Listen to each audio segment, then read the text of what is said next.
Sanctus, Sanctus,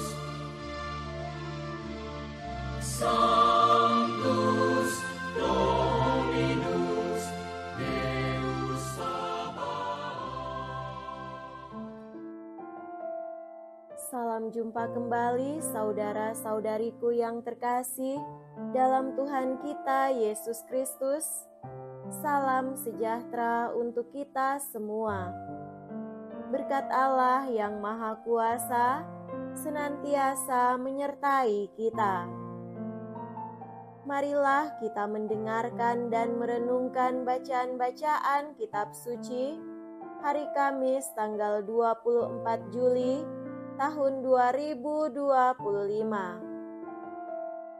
Dalam nama Bapa dan Putra dan Roh Kudus. Amin. Bacaan pertama dari kitab Keluaran bab 19 ayat 1 sampai 2 dilanjutkan dengan ayat 9 sampai 11 dan ayat 16 sampai 20b. Pada bulan ketiga setelah keluar dari tanah Mesir, orang Israel tiba di padang gurun Sinai pada hari yang sama. Setelah berangkat dari Rafidim, tibalah mereka di padang gurun Sinai, lalu mereka berkemah di padang gurun. Orang Israel berkemah di sana, di depan gunung Sinai. Bersabdalah Tuhan kepada Musa, "Sesungguhnya Aku akan datang kepadamu dalam awan yang tebal dengan maksud supaya dapat didengar oleh seluruh bangsa apabila Aku berbicara dengan dikau, dan juga supaya mereka senantiasa percaya kepadamu." Lalu Musa menyampaikan jawaban bangsa itu kepada Tuhan. Maka bersabdalah Tuhan kepada Musa, "Pergilah kepada bangsa itu, suruhlah mereka menguduskan diri hari ini dan esok, dan mereka harus mencuci pakaiannya. Menjelang hari ketiga, mereka harus bersiap-siap, sebab pada hari ketiga Tuhan akan turun ke gunung Sinai di depan mata seluruh umat. Dan terjadilah pada hari ketiga, pada waktu fajar, guntur gemuruh dan kilat menyala-nyala. Awan tebal meliputi gunung, dan terdengarlah bunyi sangkakala yang sangat keras, sehingga gemetarlah seluruh bangsa di dalam perkemahan.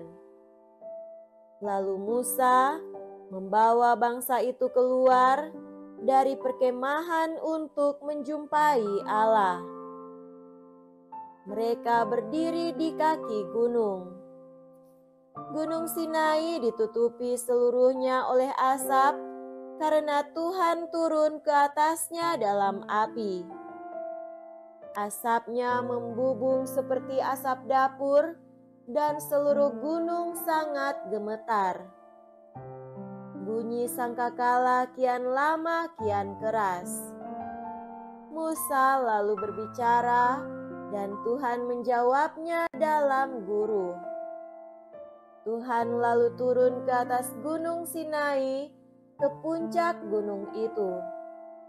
Lalu Tuhan memanggil Musa ke puncak gunung, dan Musa pun naik ke atas puncak itu. Demikianlah sabda Tuhan. Syukur kepada Allah. Semoga Tuhan beserta kita sekarang dan selama-lamanya.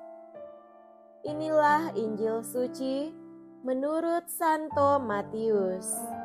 Dimuliakanlah Tuhan. Injil Matius bab 13 ayat 10-17. Setelah Yesus menceritakan perumpamaan tentang seorang penabur, murid-murid bertanya kepadanya, "Mengapa engkau mengajar mereka dengan perumpamaan?"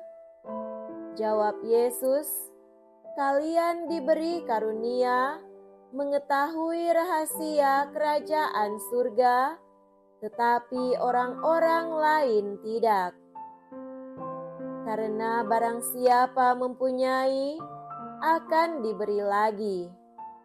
Tetapi barang siapa tidak mempunyai, maka apapun yang ada padanya akan diambil juga. Itulah sebabnya Aku mengajar mereka dengan perumpamaan, karena biarpun melihat, mereka tidak tahu, dan biarpun mendengar, mereka tidak menangkap dan tidak mengerti. Maka pada mereka genaplah nubuat Yesaya yang berbunyi, "Kalian akan mendengar dan mendengar lagi, namun tidak mengerti.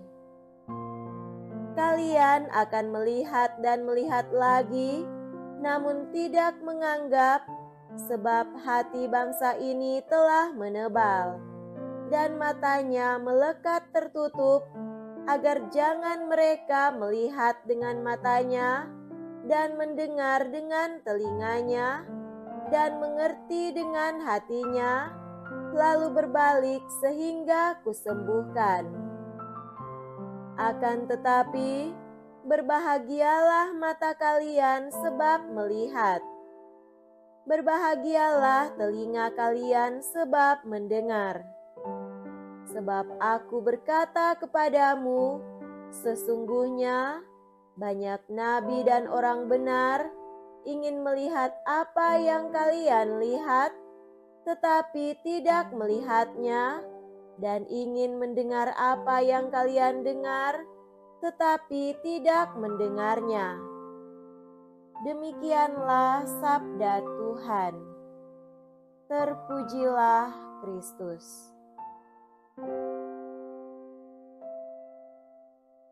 Saudara-saudariku yang terkasih dalam Tuhan kita Yesus Kristus, tema renungan kita pada hari ini adalah karunia untuk mengetahui.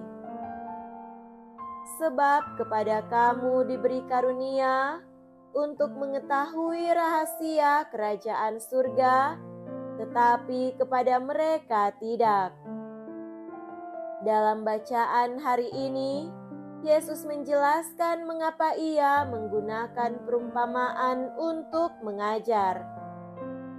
Yesus menjawab pertanyaan murid-muridnya tentang mengapa Ia tidak berbicara secara langsung dengan mengatakan bahwa rahasia kerajaan surga hanya diberikan kepada mereka yang hatinya terbuka.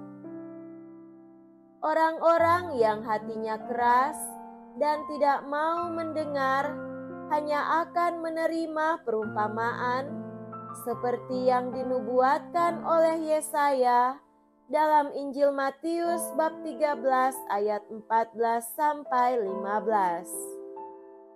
Ayat kunci dari renungan ini adalah, kepada kamu diberi karunia untuk mengetahui rahasia kerajaan surga.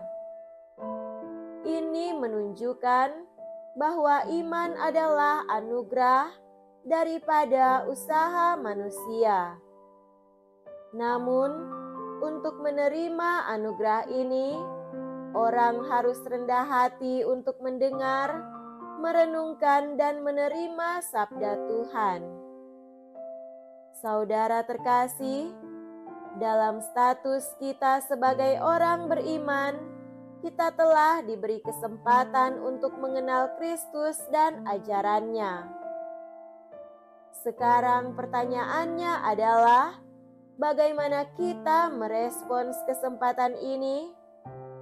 Pertama, kita diminta untuk membuka hati kita setiap hari dengan berdoa dan membaca kitab suci yang melatih kita untuk mendengar suara Tuhan.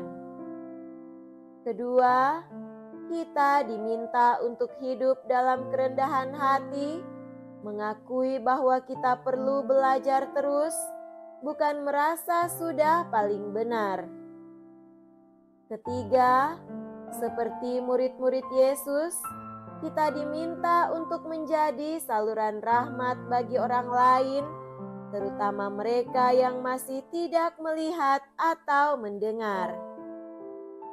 Iman adalah perjalanan, bukan hanya informasi. Kita harus memastikan bahwa hati kita tetap subur untuk benih sabda Tuhan. Saudara-saudariku terkasih, ambil waktu 5 menit untuk membaca kembali Injil Matius pada hari ini. Renungkan pertanyaan berikut. Apakah hatiku terbuka bagi Tuhan, ataukah aku malah menutup diri? Jangan ragu untuk membagikan warta ini kepada seseorang yang kita temui hari ini. Berdoalah, Tuhan, bukalah mata hatiku agar aku dapat melihat dan memahami kehendak-Mu. Amin. Dalam nama Bapa dan Putra dan Roh Kudus. Amin.